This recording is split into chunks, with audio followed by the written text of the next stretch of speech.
O paciente ele pode ter, né, a questão migranosa, né?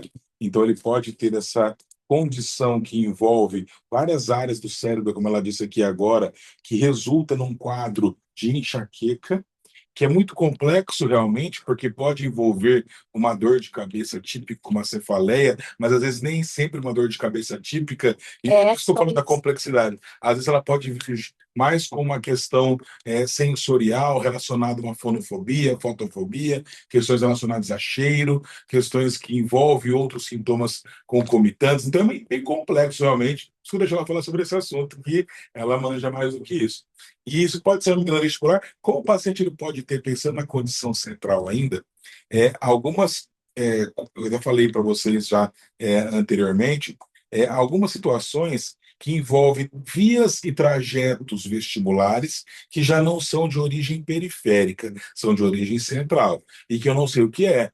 Como nós falamos de manhã hoje, pode ser derrame, o cara pode ter um acidente vascular encefálico, né, isquêmico, isso é perigosíssimo, tá? Como ele pode ter um tumor cerebral desenvolvendo, como ele pode ter, muitas vezes, uma doença neurodegenerativa progressiva desmielinizante, alguma coisa pode estar acontecendo, e que pode levar a sintomas de tontura, uma AVC cerebelar, tudo isso pode levar a tontura. Então, eu não sei o que é.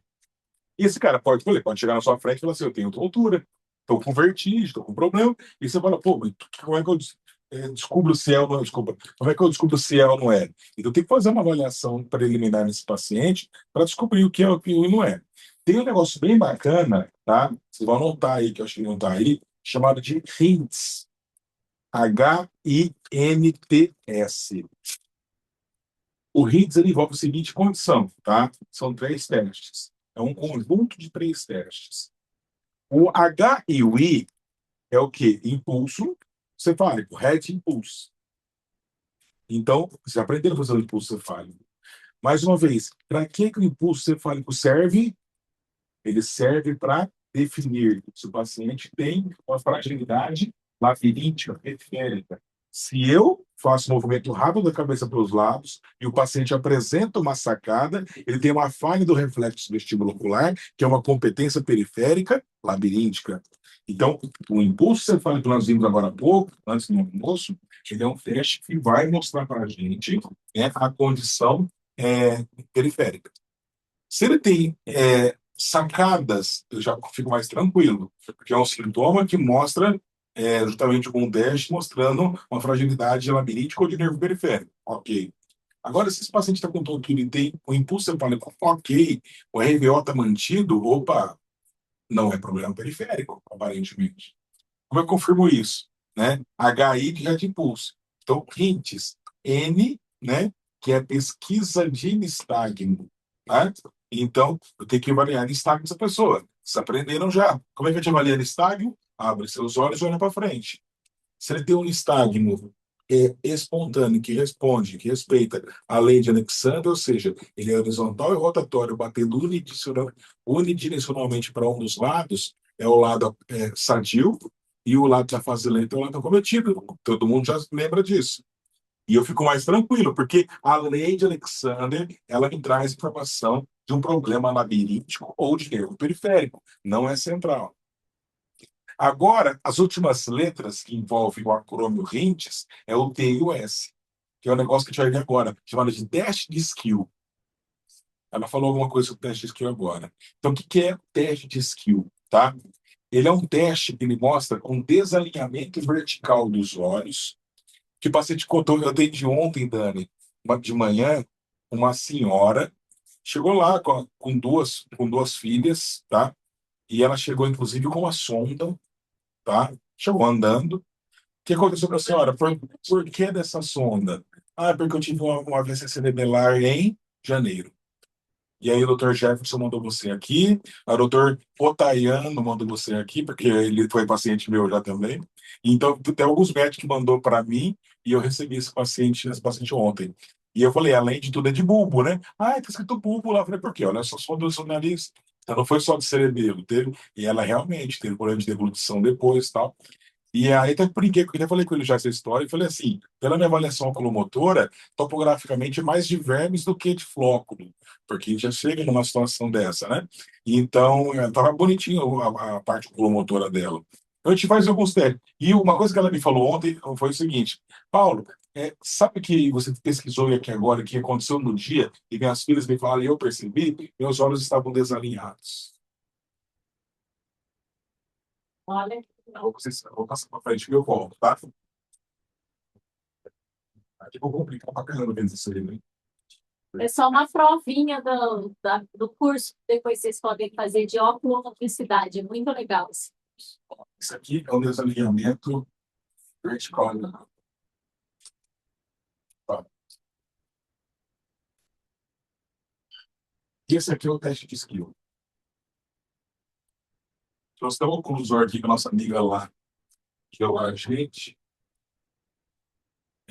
a Joana Soares, né? Ela levou para a gente de presente no evento. Então a gente faz esse testezinho aqui, ó. Ah, não tem oclusor, Paulo, faz com a mão. Não tem importância, tá? Então você pode fazer com a mão, não tem importância. Oi? Um que escreve. SKEW. SKEW. Então, o que é o teste de skill? Esse aqui, ó, né? Abre seus olhos, você vai olhar para essa caneta. Então, ele, com os olhos abertos, isso salva uma vida no serviço de pronto atendimento de um paciente com tontura com doença neurológica. Salva uma vida, o cara não pode morrer. Você faz isso aqui, ó. Como se você estivesse olhando para como lá está demonstrando a imagem lá, tá vendo?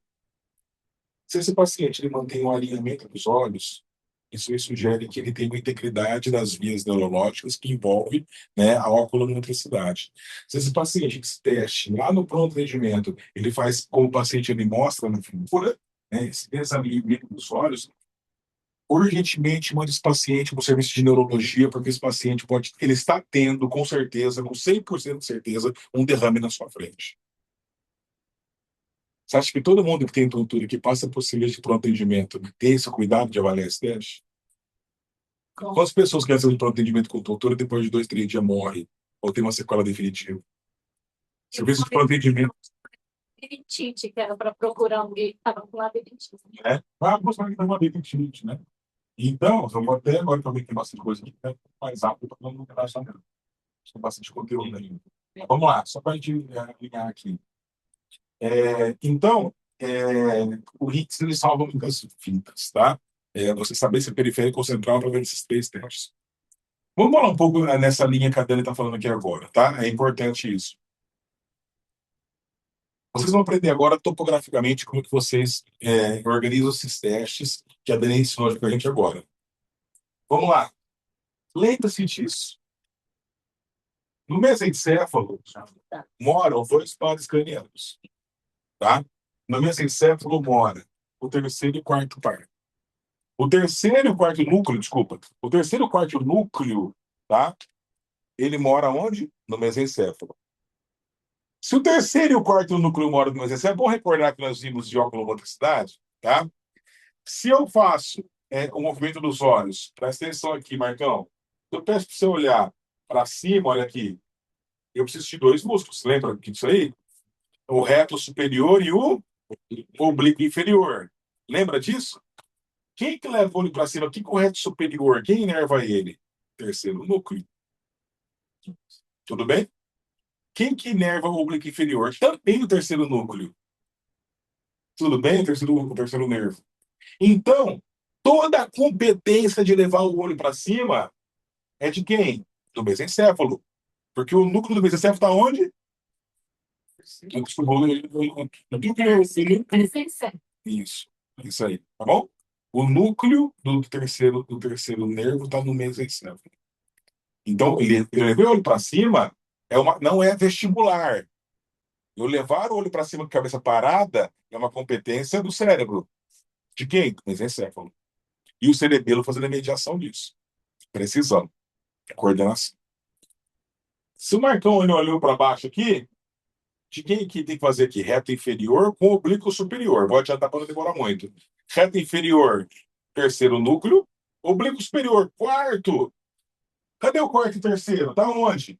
O que nós aprendemos agora? E guarda isso pro resto da vida. Que todo movimento na vertical do olho é competência de quem? Mesencéfalo. Olha aqui, olha quanta coisa você sabe. Você já consegue saber se tem integridade das vias, né, mesencefálicas, fazendo apenas testes oculomotores no plano vertical. Tá limpinho os testes? Bingo, tá tudo bonitinho lá no mesencéfalo. Eu tenho certeza, por uma topografia, da topografia íntegra do mesencéfalo quando eu faço os testes na vertical. Agora, vamos partir para o outro lado? E no plano horizontal? Vamos lá? Se eu levo um olho para o lado direito, que não vai um olho só, os olhos são conjugados, né? Os dois olhos para o lado direito, reto lateral e reto medial. Quem que é o reto lateral? Quem é? Que núcleo que é o dele? O sexto, abducente, parabéns. Aqui, ó. Ó, aqui. Ele está onde? Na ponte. Então eu sei que se tiver movimentos ruins dos olhos no plano horizontal, tem responsabilidade da ponte. Então, o que eu sei a partir de agora? Para o resto da vida, eles vão saber que a integridade do mesencéfalo, eu sei, porque ele é o centro conjugado do olhar na vertical, e da ponte, que é o centro conjugado do olhar na horizontal. Eu avalio o mesencéfalo com movimentos verticais do olho e avalio o ponte com movimentos horizontais do olho. Então, daí, o que vai acontecer na hora de você olhar isso? Você vai perceber que esse movimento do olho está desalinhado, por exemplo, ou ele não dá conta de olhar para um lado e para o outro. Você já viu o olho de pacientes com traumatismo crânioencefálico? Não vai. Então, você tem esse problema. Tá? E é o que a gente vai ver agora. Vamos lá? Isso aqui vai ser importante para vocês. Eu tenho dois grupos de neurônios, um no mesencéfalo e um na ponte, que ele tem um nome específico, né? Eles são integradores neurais. O que esses grupos de nervos fazem, tá? O integrador neural tem por competência estabilizar o meu olho fora da atitude primária. Que é isso? Olhar de rabo de zóio. Então, se eu estou aqui, ó, olhando para a Cíntia de lado, e meu olho continua parado nela, só continuo parando nela porque meu olho sempre tenta voltar para o centro. Eu falei para vocês de manhã isso. Sempre o olho tenta voltar para o centro. Mas se meu olho continua parado nela, quer dizer que tem um grupo de neurônios poderosos que manda meu olho ficar sempre fora da atitude primária do olhar. Então, eu avaliar o olho da pessoa fora do centro é avaliar integradores neurais. Então, se eu peço para ele abrir os olhos, né, e olhar para cá, eu avalio integradores neurais da ponte. Esse é o nome, núcleo prepósito do hipoglosso. Tudo bem? Nome fácil, hein? O nome fácil. Já só avalio integradores neurais, tá? Lá de cima do mesencéfalo, tem um nome pior ainda. Núcleo rostral intersticial do fascículo longitudinal medial. Criança, quando começa a falar, já fala isso. Já fala isso. Que é um grupo de neurônios no mesencéfalo, que são integradores neurais, e garante que você fique com o olho para cima, posicionado, ou para baixo, posicionado. Você tem uma falha no mesencéfalo desses músculos, desses núcleos, né, desses grupos de neurônios, tá? Ou do núcleo rostral intersticial do fascículo longitudinal medial, ou do núcleo apósito hipoglosso, eu tenho certeza topograficamente que a lesão é na ponte do mesencéfalo e você tem um nome dos grupos de neurônios. Você fazer um relatório desse para um neurologista, você ajuda muito ele. Até porque nem todos sabem sobre tudo isso. Você vai ajudar muita coisa, tá? Vamos lá. Eu tenho mais grupos de neurônios. Eu tenho isso aqui que são os neurônios Burst. Tudo bem? O que esses neurônios fazem, tá? Eles fazem sacadas. Eu falei para vocês sacadas hoje, né? Então, assim, eu já fiz agora milhares de sacadas. Porque eu olhei para ele, olhei para ele, olhei para ele. Tudo que eu faço aqui é sacada. Quando eu faço sacada no plano horizontal, eu tenho ponte. Vocês já sabem. Quando eu faço sacada no plano vertical, eu tenho encéfalo. Tudo bem. Então, avaliar sacada no plano horizontal, eu avalio ponte. Avaliar sacada no plano vertical, eu avalio encéfalo. Muda o nome. Formação reticular paramediana pontina na ponte. Tá? E núcleo intersticial de Carral no mesencéfalo. Tudo bem? Eu só inverti o nome, vocês me desculpem, tá? Me desculpem, eles vão corrigir agora, tá? O núcleo rostral intersticial do fascículo longitudinal, ele é um neurônio burst, não é intragranular neural, tá? E o de Carral, sim, ele, depois está anotado aqui. Núcleo intersticial de Carral, sim, é um integrador neural. Então, eu só inverti uma coisa, não. Tá bom? Anotado ali, eu anoto para vocês. Então, aqui eu sei qual que é a ponte para o mesencéfalo, e se eles fazem sacadas para baixo, para cima, mesencéfalo, se eles fazem para o lado para o outro. Então, eu sei topograficamente onde está a lesão. Se as sacadas forem lentas, com latência, tudo bem? Se elas forem imprecisas e forem desconjugadas. São 4 parâmetros que eu avalio de sacadas. Eu avalio precisão, conjugação, latência e o próprio movimento. Tá bom? Eu tenho também a lesão aqui que eu falei para vocês ontem. Né? Alguém falou para mim do olho dos filhos do seu amigo lá, né? Eu falei para vocês já hoje isso, tá? Só para repetir. Se eu tenho lesão aqui nos núcleos da RAF, eu tenho lesões nos neurônios omnipause, que são neurônios de pausa, que permitem que o olho fique parado à frente. E ali eu consigo ter a estabilidade da visão, a nitidez, foveamento, fazendo com que a imagem fique nítida. Se o olho faz isso, não tem foveamento. Então, eu tenho o quê? Uma deficiência visual, que não é ocular, é oculomotora. E eu tenho lesão também no cerebelo, tudo bem? Tenho mais ainda, né? No cerebelo, tá? E aí eu posso ter complicações como nistagmos verticais. E tenho lesão também na medula, tá? Aonde aqui eu posso também ter nistagmos verticais. Vou falar rapidamente para vocês sobre isso agora. Vamos imaginar que eu tenho uma lesão no cerebelo, no flóculo do cerebelo. Já conversamos de manhã. O cerebelo, ele é uma peça, ele é uma estrutura inibidora ou excitatória? Inibitória. Porque ele vai brega da bicicleta, lembra lá?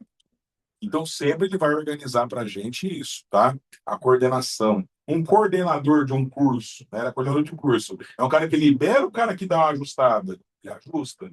É mais seguro do que ele libera, senão vira bagunça. Tá? O coordenador sempre vai organizar. Então, ele é um coordenador, vamos dizer, dos movimentos, né? Então, vamos pensar. Se eu tenho uma lesão no cerebelo, eu vou inibir o sistema ou hiperexcitar o sistema? Hiperexcitar, porque eu estou brecando aquilo que ele faz, a função dele, né? Então, se eu hiperexcito o sistema, o final de tudo ocorre o quê? O aumento do tônus. Para quem? Para o músculo. Então, aqui o reto superior, ele vai ganhar tônus, porque tem muita informação. Ok? O que o olho faz numa situação dessa, com uma lesão de cerebelo? O olho tende a subir. Só que o seu cérebro sempre faz uma sacada para você continuar fazendo foveamento. Você tem a visão nítida. Então, o que ele faz? Ele faz uma sacada contrária. Então, sempre o seu olho está fazendo isso. Isso é o nistagmo para baixo, o nistagmo inferior. Também chamado de nistagmo downbeat, porque bate para baixo.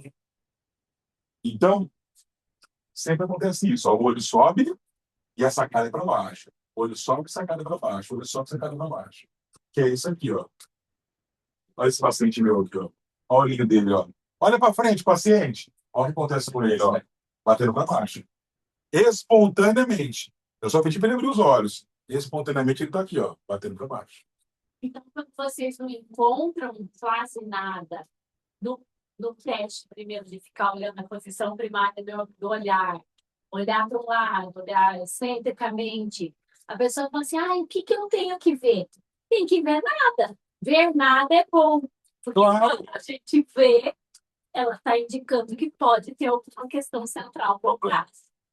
Então, aqui é o destaque do Dalbit, né? Ele vai sempre bater para baixo. E vocês entenderam agora que o destaque do Dalbit, espontâneo, tem muita chance de ser o quê? Uma lesão cerebral. Pacientes que têm espontaneamente batendo o nistagmo para baixo, já vimos que nistagmos verticais não são periféricos, ele vai mostrar para mim uma lesão potencialmente de cerebelo, de flóculo de cerebelo, que é o responsável pelo RPO. Tá bom? A minha paciente de ontem ela tinha mais problema de reflexo do estilo espinal, então era mais verme cerebelo pela minha avaliação. Ela confirmou depois no exame de imagem dela. Vamos lá. E se esse paciente, Paulo, tiver uma lesão, na verdade, da medula? A medula, ela sempre envia para o cerebelo estímulos inibitórios. Só que ela vai desinibir o cerebelo se ela estiver machucado. Vamos pensar que o cerebelo está mais corajoso, ele está menos inibido, está com mais vontade. Ele vai inibir ou emprestar o sistema? Vai inibir mais, porque está mais corajoso. Se a função dele é inibir, eu dou mais coragem para ele, meu amigo, ninguém segura. Ele é ministro do Supremo, vai lá e breca tudo. Tudo bem? Então ele vai brecar tudo. Então o que ele faz? E ele inibe o sistema. Tá bom? Quem que perde tônus aqui? É a superior. Então o que o olho tem a fazer? A descer. Então ele está parado aqui, como o tônus está abaixo do reto superior, o olho dele faz isso, ó, abaixo. Só que o cérebro sempre garante o foveamento. Ele falou, opa, tá saindo. Eu quero olhar para o Artier. Então meu olho tirou do Artier, começou a descer, ele falou, opa, volta para o Artier. Volta para o Artier. Volta para o Artier. E esse nistagmo é um nistagmo contrário. Era um nistagmo assim, para cima. Amplo nistagmo, upbeating. Então, se eu tenho os nistagmo do tipo upbeat, que é isso aqui, ó, olha lá, vai bater de novo. Esse nistagmo que bate para cima, se eu peguei um paciente que postei no Instagram, nistagmo batendo para cima, eu tenho uma grande certeza que é uma lesão, que é um infarto medular. Tem nome isso, chama Síndrome de Wallenberg, com W e dois L's. Síndrome de Wallenberg, que é um infarto medular que identifica o nistagmo upbeat. Vocês estão vendo que vocês conseguem hoje, clinicamente, fazer uma avaliação de beira de leito com o seu paciente, sem grandes instrumentalizações, apenas com conhecimento, dar diagnóstico topográfico, que é mais preciso do que o exame de imagem, que é mais preciso do que uma tomografia e uma ressonância. E tá? Thomas Brahn, ele é um alemão também. Ele tem um livro dele que eu tenho, o livro dele, fantástico, um trecho. Ele fala assim, ó, muitas vezes uma lesão tentorial do cérebro ou de fossa posterior se justifica apenas por um tilt de cabeça e por um nistagmo vertical para baixo. E não aparece essa lesão no exame de imagem. Faça exame de avaliação. Você consegue mais avaliar o paciente, ter mais informação do que isso. E aí eu tenho que mostrar para o neurologista por que eu cheguei nessa topografia. Esse diagnóstico não é meu. Eu não tenho pretensão e nem responsabilidade sobre esse diagnóstico. O diagnóstico é de médico neurologista. O que eu tenho que fazer como fisioterapeuta? Reunir achados clínicos de avaliação para fazer um bom relatório, para dar na mão dele e conseguir concluir o diagnóstico dele. Não é meu esse diagnóstico. Estou louco de ficar dando diagnóstico. Eu não. Não é meu, não nasci para isso, não estudei para isso. Deixei ele fazer esse diagnóstico lá. Então, o que eu tenho que fazer? Reunir tudo isso, colocar num texto os meus achados clínicos, para que ele tenha essa informação e ele conclua o diagnóstico e confirme ou rejeite as minhas impressões. Tudo bem? E como é que eu tenho feito hoje para eu me fazer entendido? Eu tenho filmado esses testes hoje com a minha câmera de celular. Eu tenho transformado essa imagem num QR Code e eu coloco na minha avaliação, porque se o médico tiver, né, a boa vontade de pegar o celularzinho dele e bater no QR Code da avaliação que está na mão dele, ele vai ver o que eu vi. E eu justifico, inclusive, para ele o porquê de uma lesão, o porquê de outra. E aí depois ele vai ver se tem coerência ou não o que eu fiz para ele entender melhor. Fala de novo, por favor, que a lesão da medula, o que ela faz? A lesão medular, a medula, ela sempre manda informações inibitórias para o cerebelo. Então, o que acontece? Se ela está machucada, ela deixa de inibir o cerebelo. Então, se o cerebelo está menos inibido, ele vai fazer com mais vontade a função dele, que é inibir o sistema. Então, ele vai brecar o sistema inteiro, que vai diminuir os seus impulsos nervosos, os núcleos de outra ordem, pensando no reto superior, no terceiro núcleo, tudo bem? E mais um pouquinho para frente, né? Ele vai mandar menos informação para o reto superior, tá? E que vai diminuir o tônus dessa musculatura. O que o olho tem para fazer? Descer. E quando o olho vai descendo, ele perde o foveamento daquele que está. Então ele perde. O cérebro fala, opa, vai perder, volta. Então quem corrige. Vamos lá, vamos ter chegado nesse ponto. O que é fase rápida de nistagmo? É correção do cérebro. Sempre a fase rápida é uma sacada que o cérebro faz para garantir o foveamento. Se eu estou lá fazendo a avaliação de nistagmo periférico do paciente e o olho dele vem numa fase lenta, perde e faz uma fase rápida, a fase rápida é uma tentativa do cérebro de foveamento. Volta para o centro, volta para o centro, volta para o centro. E é cíclico, rítmico e involuntário. É um núcleo integrador, pessoal, Integradores neurais. É que eu não quero entrar nesse número, você vai complicar para eles. Mas são integradores neurais. O que o integrador neural... Vamos só recapitular, não vou entrar muito no assunto, mas interpretando o que ele falou. O que o integrador neural faz? Quando meu olho está fora da atitude primária, eu tenho um músculo que está segurando ele aqui, mas eu tenho viscosidade do olho, eu tenho várias coisas que sempre estão empurrando meu olho para o centro. Só que o meu olho não pode voltar para o centro, porque o meu interesse está aqui.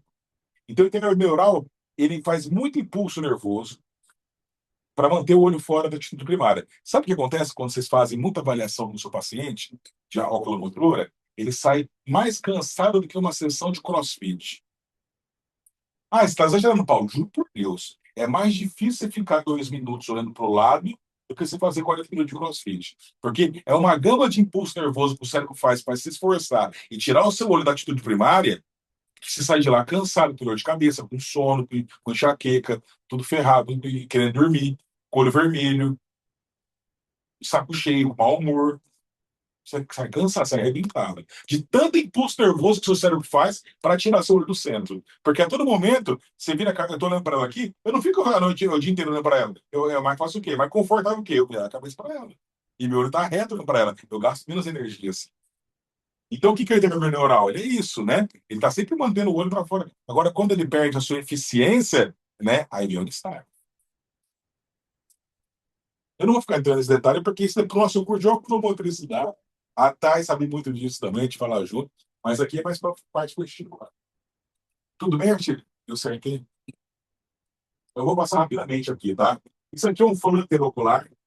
Ou seja, por que isso não é nistagmo? Isso é uma intrusão sacática porque, eu falei para vocês, não tem fase lenta. Olha o olhinho do paciente, faz isso aqui para os lados. Ó. Eu mandei esse vídeo para o Renato Cal, um monte de gente aqui. Eu falei, confirma. Paulo, eu falei, isso mesmo, esse paciente tem um fluxo interocular. Isso não é... os filhos do seu amigo. Isso é nistagmo. Não, isso é fluxo interocular. Isso é uma intrusão sacática, não é nistagmo. Tá? Isso é uma paraquisão. Tudo bem? Isso é o central. O cruz da rata e no não são minimaus. Aqui, ó, opsoculones, é um olho mais doidão, que não tem padrão horizontal, ele mesmo faz os lados. Tudo bem? E isso também é lesão de neurônio menipausa. Como pode ter o Spring Journey, também. Aqui é melhor, de desses todos aqui, esse aqui é o melhor. Porque o olho dele faz uma pausa no meio das sacadas. E essa pausa faz o foveamento melhor, ele enxerga melhor esse paciente do que esse. Não vou encher muito vocês com isso, mas para saber que tem movimentos dos olhos que não são nistagmos, não são intrusões. Isso aqui é intrusão. Observe que você tem que fazer lenta e rápida. Sucesso, tudo isso aí. Tá? Muito bem. E aqui, rapidamente, só para pegar o gancho da Dani, eu acho que falou bastante para vocês, mas mostrando para vocês. O teste de perseguição é teste de perseguição lenta. 30 graus por segundo. Então, é isso aqui, ó. Devagar para o lado. Eu fiz um. Você lembra daquele que a gente fez lá em São Paulo, Dani? Teve aquele mexicano, Ricardo Ceballos, né? Ele fez depois uma masterclass, a gente pagou a parte e foi bem bacana. Ele falou um negócio que eu nunca esqueci. Ele é muito bom, aquele mexicano. Eu até perguntei para o André dele depois, falou que nunca mais teve contato. Mas o mexicano falou assim: ó, quando você pedir para a pessoa movimentar os olhos sem mexer a cabeça, lembre-se, isso não é uma competência labiríntica. Movimentar os olhos com a cabeça parada é cerebral. Tudo bem? Comissuras superiores, colículos superiores do cérebro. Então, aqui, ó, vamos lá. Está fazendo esse movimento aqui. Quando ele faz esse movimento aqui, o Ceballos falava assim, ó, o olho tem que deslizar no salão como se fosse uma bailarina experiente. Não pode tropeçar, não pode atrasar, não pode fazer... Ele tem que dançar bonito, assim, e não pode perder o alvo. Então, fazer com que o olho faça isso aqui bonitinho para os lados, sem perder o alvo, é uma competência da ponte. Tudo bem? E da onde? Formação reticular para a mediana pontina. Tudo bem? Fazer com que o olho se movimente para cima e para baixo é uma competência do mesencéfalo, núcleo rostral intersticial da face longitudinal medial. Se eu faço movimento na diagonal do olho aqui, eu avalio músculos distintos. Deste lado, eu avalio o reto superior. E do lado de lá, o oblíquo inferior. Ao contrário. É o oblíquo inferior, tá certo? Se eu avalio para cá, reto superior. E aqui, o oblíquo inferior. E aqui embaixo, reto inferior. E aqui, o oblíquo superior. E aqui eu avalio o reto inferior e o oblíquo superior. Do outro lado. Então, aqui eu tenho uma boa precisão de que os núcleos estão funcionando, se é no mesencéfalo, se é na ponte, o que está acontecendo. Com perseguição lenta. É disso que eu já falei, mostrei para vocês, né? Só para vocês saberem. Olha aqui no meu nariz e olha aqui, ó, no nariz. Ou na caneta, né? Não teve desvio vertical do olho, ok. Vamos lá. Exame de convergência. A Dani falou também. Esse aqui é o teste de mesencéfalo ou ponte? Fazer isso aqui, ó.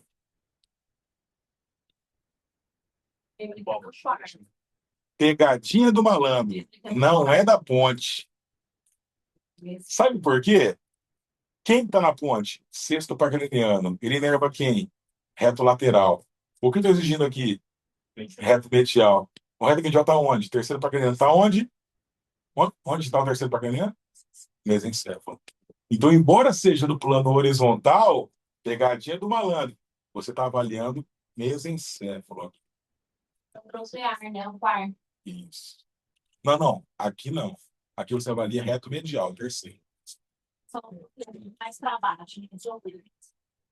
Então, vamos lá. O que eu posso pedir para vocês fazer aqui? Olha para a ponta da caneta e segue, segue. Eu vejo motricidade dos olhos. Os dois olhos, eles vão chegar próximos. Muito bem. Eu vejo hipoconvergências estão associadas também à migrânia e problemas de cefaleia. Tá? Olha aqui. Boa convergência. Por isso que a pessoa fala, eu começo a ler, já começo a ter dor de cabeça. Se está com sono, é insônia, faz uma leitura à noite. Só de você movimentar os olhos, você vai te dar sono. Tá? Outra coisa, eu posso modificar esse teste. Olha para a ponta da caneta, olha para o meu nariz agora. Ponta da caneta, meu nariz. Ponta da caneta, meu nariz. Então aqui eu consigo também saber se ele tem. E a Dani deu um insight muito grande. Ele usou o Policon trabalhando no passado, que é o seguinte: ele verificou que o PPC, o ponto próximo de convergência, é mais distante em pacientes com cefaleia e migrânia. Então, qual que é o ideal? É comum que todo mundo perca o foveamento os 5 centímetros próximos aos olhos. Então, tá vendo um ponto só? Tá vendo, né? Vou aproximar dos seus olhos. Se embaçar, você me avisa. Gente, um pouquinho, eu enxergo. Então, beleza. Vem cá. Se embaçar, você me avisa, tá bom?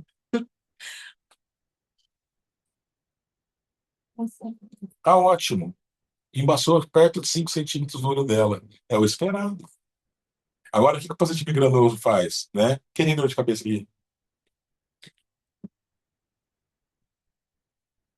Abre os seus olhos, vem perto de mim. Tá vendo um ponto só? Graças a Deus. Eu vou aproximar de você, tá? Sim, mas você me avisa. Tá, cara? Vendo um ponto só. Passou. Olha como passou hoje. Tem mais do que 15, quase 20 centímetros. Não é privação. Então, esse paciente tem que fazer o quê? Lembra do cordão de Brock? Sabe o cordão de Brock? Aquelas bolinhas com cordões, você vai treinar essa musculatura, né? Isso melhora até sua enxaqueca, dor de cabeça. Você olha para o primeiro, para o segundo, para o terceiro, para o quarto. Olha para o quarto, para o terceiro, para o segundo, para o primeiro. Para o amarelo, para o vermelho, para o azul e para o branco. O branco, o amarelo. E você vai olhando, olhando, você vai fortalecendo essa musculatura para ela ficar mais travada e movimentar melhor. E você, porque muitas vezes o esforço físico que você faz, quando eu falo físico, eu falo muscular, de músculo extramuscular, no seu dia a dia, é uma sobrecarga que deflagra uma enxaqueca no fim de tarde. Isso é uma coisa que vocês vão poder usar também na fisioterapia, quando vocês identificarem que o paciente está com uma migrânia. Tudo bem? Então, quer dizer, você faz essa musculatura ficar forte, essas vias neuronais ficar melhor, você consegue dá um alívio para o paciente que tem uma sobrecarga dessa musculatura travada, hipotônica, para ele conseguir movimentar melhor e deflagrar menos dor de cabeça. Eu tenho a convergência, exame de sacada, é fantástico. Deixa eu fazer rapidinho reproduzir tudo isso, tá? A gente faz uma prática guiada. Abre seus olhos, olha para mim, ao meu comando, lado esquerdo, direito, esquerdo, direito, esquerdo, direito, esquerdo, direito, esquerdo, direito. O que eu verifico aqui? Neurônios burst. Tudo bem? Cima para baixo, para cima para baixo, para cima para baixo, para cima para baixo. E explosão. Precisão, conjugação, latência e velocidade. Tá bom? São os 4 parâmetros. E por fim, como a Dani mostrou muito bem também, teste o exame optocinético. Ele é mais complexo porque ele envolve tanto neurônios de pausa e neurônios de movimento. Então ele avalia uma área de abrangência maior. Não, topograficamente não conseguimos saber onde está a lesão. Mas abre seus olhos. Ó, olha os dedos. Perfeito. Perfeito. Perfeito.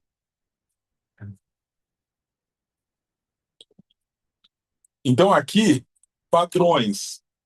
História com cara de neurológico. Vem com uma história já de uma tontura, de pisar em nuvens, de encher a cabeça, de não sei o quê, de mais desequilíbrio do que vertigem, e vai essa história. Você falou, não está com cara de ser periférico.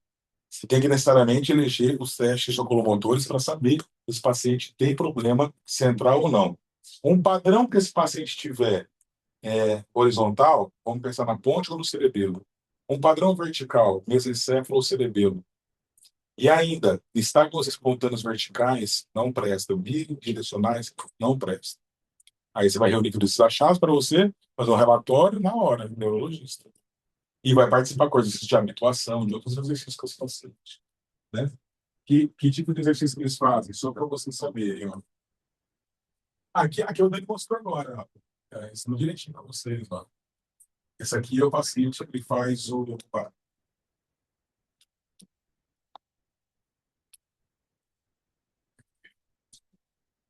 A paciente ela faz o quê? Ela faz o cancelamento do VOR. Eu não falei para vocês que, ó, vamos lá, lembra da nossa aula de ontem? Se eu movimento a minha cabeça para a direita em 30 graus meio segundo no plano horizontal, os meus olhos eles vão por reflexo para o outro lado em 30 graus meio segundo no plano horizontal. Isso é reflexo. Toda vez que eu movimento rápido minha cabeça, meu olho fica para o outro lado. Tudo bem? Então, se eu movimento o alvo junto com o meu corpo, eu estou cancelando que o olho vá para o outro lado. Isso não é periférico. Quem faz isso? O cérebro. Então, aqui não é um teste periférico, é um teste neurológico. Se o cara consegue manter o olho fixo durante o movimento do corpo com o olhar à sua frente, ele está conseguindo fazer com que o cérebro faça essa função. Se essa pessoa fizer um movimento e tiver, como ela mesmo mencionou, um olhar sacádico, ou seja, ele perde em alguns momentos o ponto durante o movimento, esse paciente, sim, ele pode estar tendo uma lesão central que pode ser cerebral. Olha a sacada desse amigo aqui, ó. É de Marília esse cara.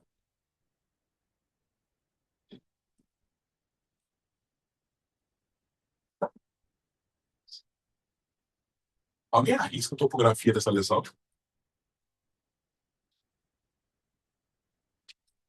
De novo.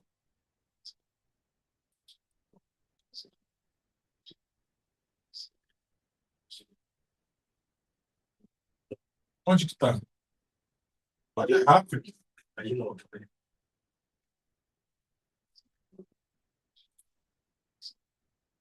Mesencéfalo. Não. Não. Cerebelo. Cerebelo.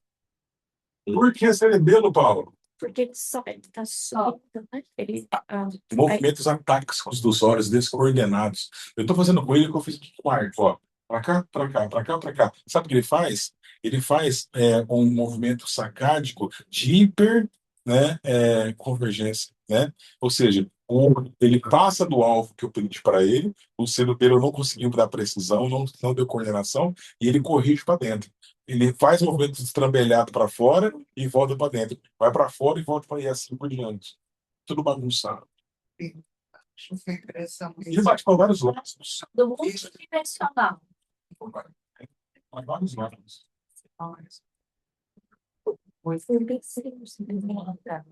E bate para cima também. Ó, para cima, para cima, para cima. Mais para cima.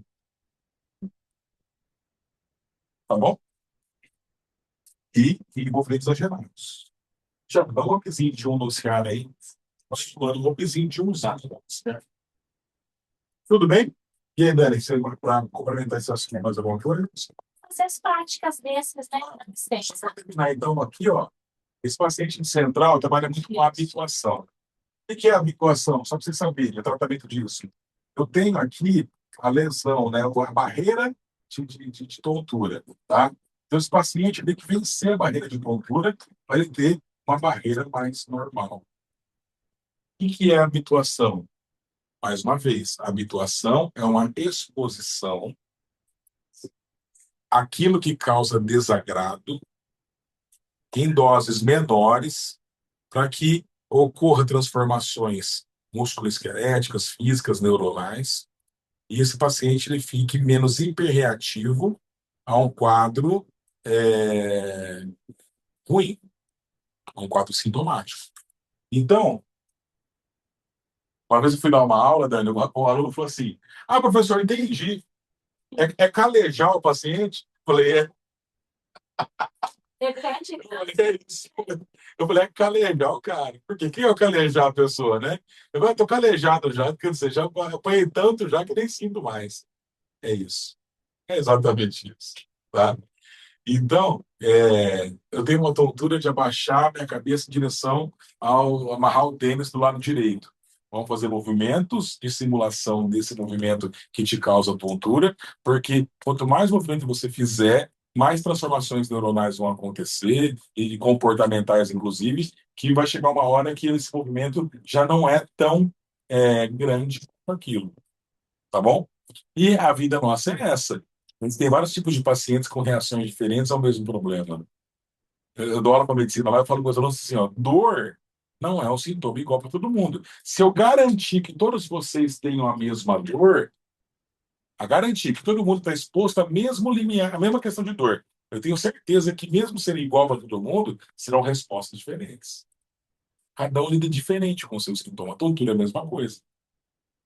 Tem gente que vai lidar bem, tem gente que vai lidar mal, com às vezes uma tontura pequena vai lidar mal. Tem gente que tem tanta tontura que lida bem com isso. Cada um tem um limiar.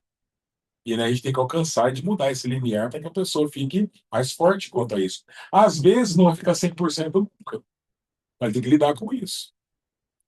Então, expor o paciente a movimentos específicos que causam tontura de maneira menor, sem grandes exposições, é o que a gente vai fazer para esse paciente aos poucos e tolerando melhor esses sintomas e chega uma hora que esse movimento já não causa mais a tontura. É isso. Olha aqui, ó. Paula, a tontura está quando eu agacho e vou pegar o piso no chão. Vamos lá, amigo. Dois. Você entendeu? Isso deu certo lá? Deu. Filmou, bateu palma, Ai, que bom. no presente. Chorou. Chorei. Eu perdi a última. Em casa, né? Aí a minha mulher estava perguntando assim, ó, que, que, que, eu- que eu vou ganhar de Dia das Mães, né? Para minha filha Nicole, né? Eu falei, Nicole, o que você vai comprar para mim de Dia das Mães? Aí a Nicole falou assim, ó, eu vou fazer um desenho bem lindo na escola e vou cantar Avião Sem Asa, entendeu? Eu, eu falei assim, o seu aniversário, então eu vou fazer a mesma coisa, tá? Um desenho bem lindo para você e vou cantar Avião Sem Asa, fogueira sem braço. Nicole é foda. Então isso aqui é habituação, tá bom? Vamos lá. Eu tenho tontura quando eu ando e vira a cabeça. Bora, filho, vamos andar e virar a cabeça. A cabeça. Você entendeu? Eu tenho que expor o paciente. Vocês são crise ou intercrise? Exato. Parabéns. Não posso ajudar na hora que estou ajudando a pessoa. Chega a pessoa, nossa, estou muito mal. Não, vamos trabalhar. Vai, desce, sobe. Você já faz com o balde. É. A pessoa na crise, quando eu chego no dia da crise para mim, eu sei que é uma questão periférica. Paulo, mas esse exercício eu começo amanhã? Eu começo hoje? Eu falo, hoje não. Hoje está com a crise, tá? Leve, não desmarque compromisso nenhum. Leve seu dia o mais normal que você puder. Se precisar fazer um almoço, você faz. Se precisar de um compromisso, você vai. Se precisar de uma reunião, você vai. Se precisar fazer uma atividade física mais moderada, você vai. Leve seu dia normal.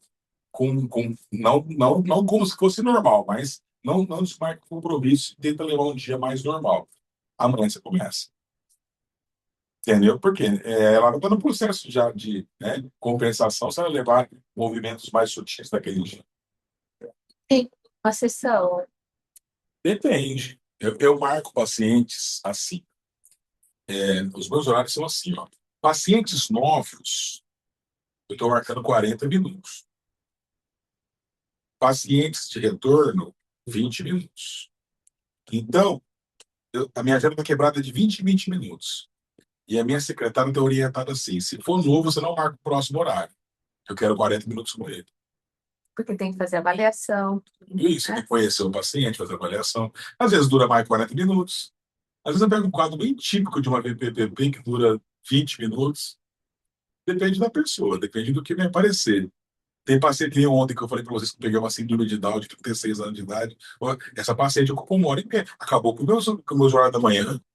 Eu fiquei de manhã, eu marquei pacientes pela manhã ontem, que a minha secretária mostra meio-dia, era meio-dia e 45, eu estava lá sentada ainda, porque eu não tinha terminado de amanhã ainda. Nem eu fui almoçar direito. Paciente com crise, eu faço exercício nela. No dia. Eu não, só avalio e dou os exercícios para fazer em casa. Tanto que uma vez, eu vou contar para vocês uma experiência. Eu peguei um paciente que o doutor, o Luffy, mandou, no tempo que ele gostava de mim. Ele mandou o paciente para mim, há um tempo atrás, que é nossa amiga, ela conhece, tá? Aí, ele mandou um paciente para mim uma vez, na casa dela. E eu cheguei na casa dessa mulher, ela estava em crise aguda de vertigem, deitada na cama, quarto escuro, deitada pro lado de conforto, com os olhos fechados e coberta na cara. Foi desse jeito que o filho dela abriu a porta e eu fui até a cama dela e vi ela. Ah, dona Maria, ô, sou Paulo, você como doutor Paulo, você veio aqui, que vergonha, não precisa ter vindo aqui, não sei o quê. Eu não, vim ver a senhora, né? O que você vai fazer comigo? Eu falei, não, eu vim ajudar a senhora. O que você vai fazer comigo? Eu falei, vem cá. Peguei na mãozinha dela, levantei, ela roubou o cabelo e tal, levantei ela. Onde é a sua sala? Senta no sofá. Ela ficou sentada no sofá. O que a senhora quer assistir na TV aqui? Pus no canal para ela. Eu falei assim, hoje é isso. Não fique trancado no seu quarto, no quarto escuro, com o olho fechado, por lado de conforto. No mínimo, você vai estar num ambiente iluminado, sentada com input proprioceptivo, de estar sentada, olhando para a TV, ou seja, fixando o olhar no ponto de interesse, com estímulo auditivo, e isso é o que você vai fazer hoje. Não deite para dormir. Cara, você não dorme 10 da noite, dorme 10 da noite. Hoje o dia da senhora vai ser aqui, nessa crise, assistindo TV, sentadinho. Já tem ali estímulo visual, já tem estímulo auditivo, já tem luz iluminando. O processo está acontecendo já de tirar ela dessa crise. Deitar não demoraria mais com o olho fechado. Não, sabe o que? Eu tenho uma máxima hoje na fisioterapia que eu falo com meus alunos, que é assim, ó, não prescreva repouso nem para morto mais. Repouso não existe mais.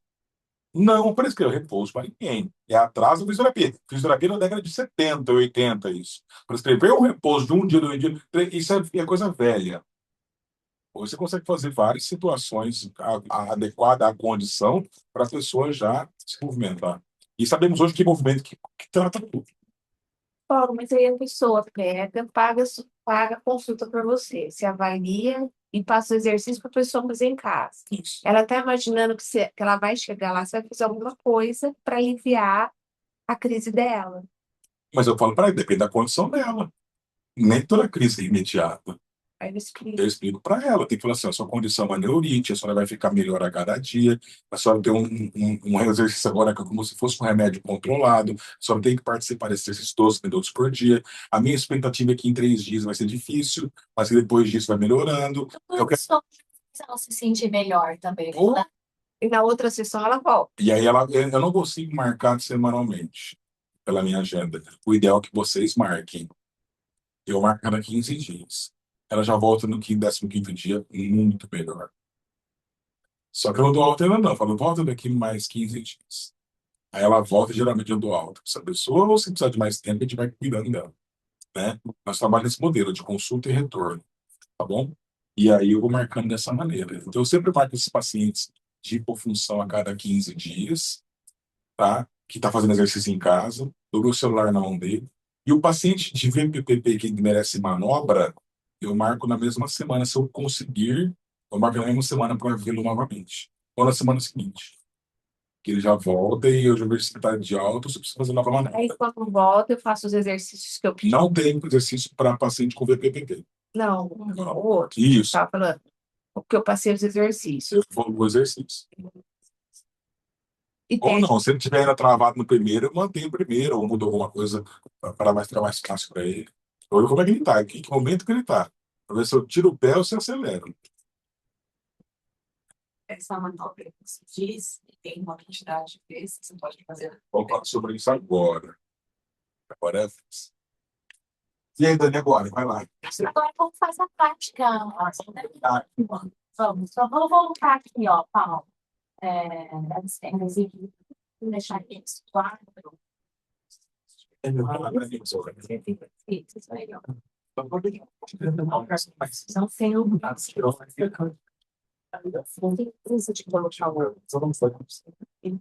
eu vou perder o ainda. Não. Sentada de frente com o coleguinha, então. Tem luz apagadas aí? Aqui, ó.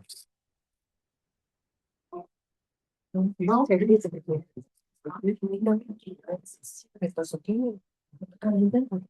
Ah.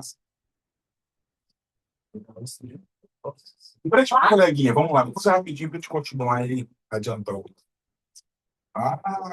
Esse mesmo, esse mesmo. Eu vou passar de fogo. Agora é 3 e... Depois daqui, a gente conversa com o cliente. Depois daqui, mais um pouco. Aqui vai mais uns 10 minutinhos, é rápido aqui. De frente com o coleguinha, vai lá. Vamos lá.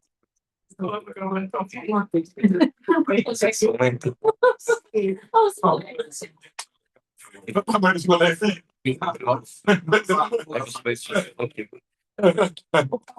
Foi isso, não. Alguém vai Esse vídeo que você falou que não faz exercício, É uma manobra que a gente vê depois. mas não perdeu ele. Quer? Perdeu. Eu só. Não, nem comentei. Eu vou começar agora com o VPP.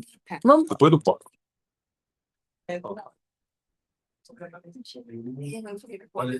olhar.